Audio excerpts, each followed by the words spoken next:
Hello guys! Okay, kanina lang nagluto ako ng adobo. Okay, paano lutuin ang adobo ko? Okay, mag-edit kayo ng bawang. Maliliit na hiwa as in. Tapos, ayan na siya, saing na, and then, igisa mo muna, and then, mantika. Mas maganda kung olive oil, ano. Yung iba kasi yung adobo nila lalagyan nila ng asukal. Hindi ako naglagay ng asukal. Instead, hiniwalay ko ang kalamansi. Kasi guys, madaling mapanis ang adobo pag walang masyadong, para siyang pork steak, ganon.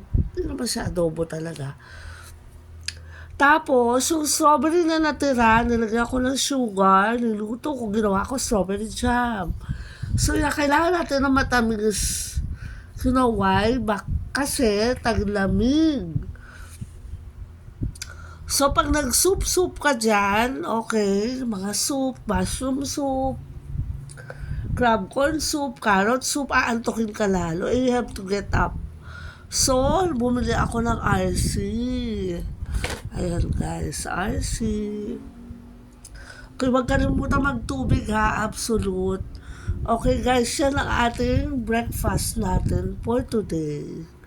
Alright, so stay healthy everyone. Okay, dahil nakakaantok ang weather, kailangan natin ng something sweet, something chewy, okay, and something nutritious. Yung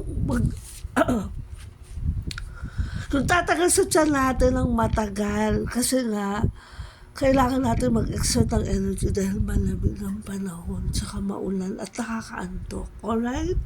So again, this is Coach Mary. Good morning, everyone. Good morning. Good morning.